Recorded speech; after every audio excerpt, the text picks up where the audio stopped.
Hay historias que, bueno, cuando las contamos parece que tienen el poder de iluminar nuestra propia vida. Historias de una convicción, de una valentía silenciosa, pero que no se rinde. Hoy vamos a sumergirnos en una de esas odiseas, la vida de un verdadero gigante intelectual del siglo XIX. Un hombre cuya búsqueda honesta de la verdad lo llevó a abandonar literalmente todo lo que conocía y amaba para encontrar un hogar que ni siquiera sabía que estaba buscando. Esta es la fascinante historia de John Henry Newman. A ver, escuchen bien estas palabras. No son de un hombre con falsa modestia. Vienen de una de las mentes más brillantes de Europa. Un líder aclamado, un pilar de la Iglesia de Inglaterra. Y sin embargo, en lo más profundo de su ser, así se veía él. Indigno, pequeño, apenas apto para la tarea más humilde en la eternidad. Y aquí es donde nace la primera gran pregunta, la paradoja que nos atrapa. ¿Cómo es posible que este hombre, con una visión tan radicalmente humilde de sí mismo, sea hoy venerado en todo el mundo como un gran santo y doctor de la fe? Esta es la pregunta que nos va a guiar, porque la historia de Newman es mucho, pero mucho más que la biografía de una persona brillante. Es un drama de la vida real sobre serle leal a la conciencia por encima de todo. Es una exploración de qué son la fe y la razón, y cómo pueden, y de hecho deben, bailar juntas. Su viaje nos habla directamente hoy, en un mundo que a menudo nos dice que la verdad es relativa. Así que preparémonos, vamos a meternos de lleno en esta vida increíble. Para entender la magnitud del terremoto que fue su conversión, primero tenemos que ver el rascacielos que él mismo construyó y que después decidió abandonar. Antes de la crisis, antes de la duda que lo paralizó, John Henry Newman no era un personaje secundario. Era, sin exagerar, el futuro de la Iglesia de Inglaterra. Su ascenso fue, en una palabra, meteórico. Imaginen la Inglaterra de principios de 1800. Newman nace en una buena familia, recibe la mejor educación en Oxford, pero a los 15 años pasa algo que lo va a definir para siempre. No es una emoción pasajera, es una profunda conversión intelectual, una certeza absoluta de que el cristianismo se basa en verdades, en dogmas, en hechos revelados por Dios. Y esta convicción va a ser el motor de toda su vida. Para los 24 años ya es sacerdote anglicano, un predicador que llenaba la iglesia de la Universidad de Oxford. Y para 1833 era la mente y el alma del movimiento más importante de su tiempo. Y ese movimiento, conocido como el Movimiento de Oxford, era una auténtica revolución espiritual. Newman y sus amigos veían con preocupación cómo la iglesia anglicana se estaba volviendo, a sus ojos, demasiado protestante, demasiado liberal, que estaba perdiendo su misterio y su conexión con la historia. Su objetivo era audaz. Querían reconectar a la Iglesia de Inglaterra con sus raíces antiguas, con la fe de los primeros cristianos. Ellos decían que el anglicanismo era la vía media, o sea, un camino perfecto entre los excesos de Roma y las carencias del protestantismo. Y Newman era su principal estratega, su voz más convincente. Pero aquí es donde la historia da un giro dramático. Esa misma mente brillante, esa misma honestidad que lo convirtió en un líder, sería la herramienta que, poco a poco, empezaría a desmantelar su propio mundo. El éxito y los aplausos escondían una tormenta que se estaba formando en el silencio de su estudio y, sobre todo, de su conciencia. Miren, esto que vemos aquí es la clave para entender a Newman. Es el motor de su drama personal. Él no luchaba contra personas, sino contra una idea. La idea de que la religión es solo un asunto de gusto personal, de opinión, donde todo da más o menos lo mismo. Para él, eso era un veneno. Creía con cada fibra de su ser en la verdad, así, con mayúscula. Una verdad objetiva, revelada por Dios que no cambia según nuestros sentimientos.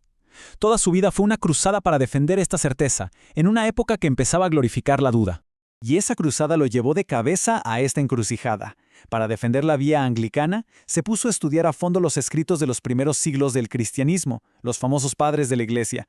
Él quería demostrar que el anglicanismo era el heredero directo de esa fe pura, pero se encontró con algo que no esperaba. Cuanto más leía a San Agustín, a San Atanasio, más incómodo se sentía. La Iglesia de los primeros siglos, con su fuerte énfasis en la unidad, en una autoridad central en los sacramentos, no se parecía tanto a la Iglesia de Inglaterra de su época. Se parecía, y esto era muy inquietante, a la Iglesia católica romana a la que él se oponía. Se dio cuenta de que el anglicanismo podía reclamar ser apostólico, pero le faltaba catolicidad, esa universalidad y unidad que él veía en la Iglesia primitiva y en la Roma de su tiempo. Y entonces ocurrió. Él lo describió como si hubiera visto un fantasma. Estudiando las grandes herejías del siglo V sobre la naturaleza de Cristo, se dio cuenta de algo terrible.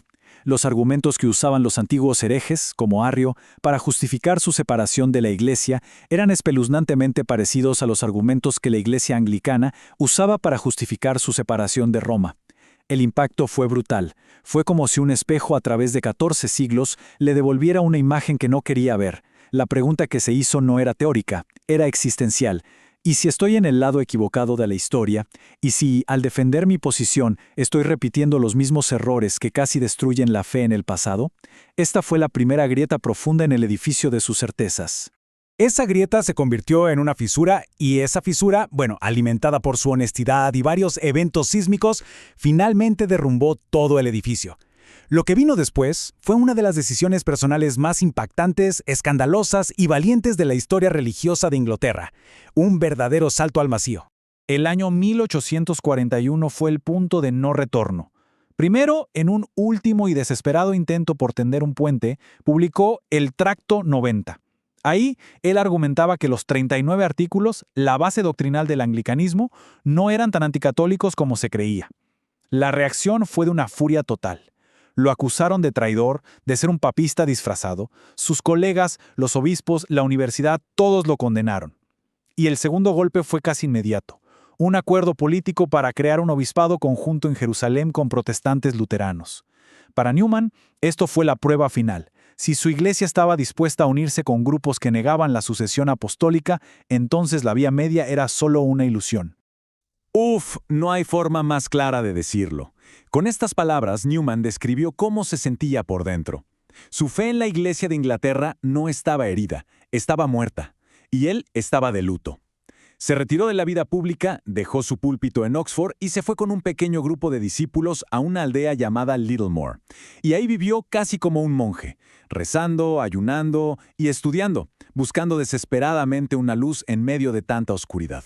Y en ese retiro en Littlemore, mientras escribía un último libro para justificar su posición, su mente brillante tuvo la última y más grande de sus revelaciones. Resolvió el problema que lo atormentaba. ¿Por qué la Iglesia Católica de su tiempo tenía doctrinas que no estaban palabra por palabra en la Biblia o en los primeros siglos? La respuesta fue la idea del desarrollo. La doctrina, se dio cuenta, no es una piedra estática, sino una semilla viva. Crece a través de la historia, se expande, madura y se comprende más profundamente, pero siempre es fiel a la semilla original. Un roble no se parece a una bellota, pero es su desarrollo auténtico. Con esta teoría, concluyó que las doctrinas católicas no eran corrupciones, sino el florecimiento lógico de la fe de los apóstoles. El último obstáculo intelectual había caído. El camino intelectual estaba completo. Su conciencia, a la que llamaba la voz de Dios, le exigía actuar. Y así, en una fría y lluviosa noche de octubre, un humilde misionero italiano, el padre Domenico Barberi, llegó a Littlemore, y allí, en esa capilla sencilla, John Henry Newman, el príncipe intelectual de Oxford, el faro del anglicanismo, se arrodilló y fue recibido en la Iglesia Católica. Para la sociedad inglesa fue un escándalo tremendo, una traición. Para Newman, después de años de agonía, fue, simplemente, llegar a casa. Uno podría pensar que la conversión fue el final de su vida pública. Perdió su puesto en Oxford, a muchos de sus amigos más queridos, su estatus social, se convirtió en un paria para muchos. Pero, paradójicamente, fue el comienzo de su influencia más profunda y duradera, no solo en la Iglesia, sino en el mundo del pensamiento. Uno de sus legados más universales es su visión de la educación. En su obra maestra, La idea de una universidad, defendió con pasión la educación liberal, la formación de una mente que puede pensar críticamente, conectar ideas y ver el panorama completo. Ese es el ideal del gentleman. Pero Newman, con su profundo realismo sobre la naturaleza humana, fue un paso más allá. Advirtió que una mente brillante no es garantía de una vida buena. El conocimiento por sí solo no es suficiente. La meta última de la educación y de la vida no es solo ser una persona culta, sino ser una persona íntegra, un santo. Alguien que une la excelencia intelectual con la virtud moral y la fe, sanando esa fractura tan moderna entre lo que sabemos y cómo vivimos. Y esta analogía que usa es simplemente genial para ilustrar su punto. Intentar dominar nuestras pasiones más fuertes, nuestro orgullo, nuestro egoísmo, solo con la razón y el conocimiento, es como intentar cortar granito con una navaja de afeitar. Es una herramienta demasiado fina para una tarea tan ruda. Se necesita algo más fuerte, una palanca que pueda mover el corazón, la gracia, la fe, un propósito trascendente que dé sentido y dirección a todo ese conocimiento. Su nueva vida como católico estuvo llena de frutos, aunque también de muchas dificultades. Como vemos aquí, se ordenó sacerdote, y luego lo llamaron a fundar una nueva universidad en Irlanda, donde puso en práctica sus ideales. En 1864, después de ser atacado públicamente, escribió su autobiografía espiritual, La Apología Pro Vita Sua, una obra maestra donde explica con una honestidad brutal su viaje interior. Este libro le devolvió el respeto de la nación, y el gran hito final. En 1879, el Papa León XIII lo nombró cardenal. No fue un simple honor, fue la reivindicación definitiva de un hombre que había sufrido por décadas la sospecha de ambos lados, de anglicanos y de católicos. El lema que eligió como cardenal es, quizás, el resumen más perfecto de su espiritualidad y de todo su pensamiento. Cor ad cor loquitur. El corazón habla al corazón. Para Newman, la fe no era principalmente aceptar una lista de dogmas, era un encuentro personal, vivo. Era la comunicación íntima entre el corazón de una persona y el corazón de Dios. Era amistad, confianza, una certeza interior que va más allá de la pura lógica. Tras su muerte en 1890, la influencia de sus escritos creció exponencialmente. Teólogos, papas, filósofos y gente común encontraron en su obra una guía para la fe en el mundo moderno. Y junto a su fama intelectual, creció también su fama de santidad, iniciando el largo y meticuloso proceso de la Iglesia para reconocer oficialmente lo que muchos ya creían, que John Henry Newman era un santo. Este camino hacia el reconocimiento oficial es un proceso súper riguroso. En 1991 el Papa Juan Pablo II lo declaró venerable, reconociendo que vivió las virtudes cristianas en un grado heroico. Luego, en 2010, el Papa Benedicto XVI, un profundo admirador de Newman, viajó a Inglaterra para beatificarlo. Y finalmente, el círculo se completó en 2019, cuando el Papa Francisco lo inscribió en la lista de los santos para toda la Iglesia. Como podemos ver, este es un viaje que toma tiempo, a veces siglos.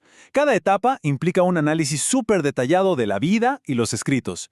Pero para los dos últimos pasos, la beatificación y la canonización, la Iglesia requiere una señal que considera una confirmación del cielo, milagros obtenidos por la intercesión de esa persona. Y los milagros atribuidos a Newman son extraordinarios y muy cercanos a nuestro tiempo. El primero, para su beatificación, fue la curación instantánea e inexplicable para los médicos de Jack Sullivan, un diácono de Massachusetts. Él sufría una enfermedad degenerativa de la columna que lo tenía postrado. Tras pedirle intensamente ayuda a Newman, sintió una oleada de calor y pudo caminar sin dolor. El segundo, para la canonización, fue la curación de Melissa Villalobos, una madre de Chicago. Embarazada de su quinto hijo, sufrió una hemorragia masiva. Los médicos no podían detenerla. En su desesperación, le rezó a Newman, y la hemorragia se detuvo de inmediato, salvando su vida y la de su bebé. Dos historias modernas, documentadas, que la ciencia no pudo explicar. En la misa de canonización, el Papa Francisco, para describir la esencia de la santidad, no usó sus propias palabras, sino las del propio Newman. Y esta cita nos devuelve a la humildad con la que empezamos todo este recorrido. La santidad no es necesariamente hacer cosas espectaculares que llaman la atención, es esta paz profunda y escondida, es la amabilidad del día a día, la sinceridad sin adornos, la cortesía que nace del respeto al otro. Es la santidad de la vida ordinaria, la que Newman enseñó y sobre todo la que él mismo vivió. Y así volvemos al principio, a ese hombre que se sentía indigno de limpiar los zapatos de los santos y que hoy es uno de ellos. Su vida, de principio a fin, fue una única y apasionada búsqueda de la verdad. En nuestro siglo XXI, un tiempo de opiniones que van y vienen y de certezas frágiles, el viaje de Newman nos plantea una pregunta fundamental.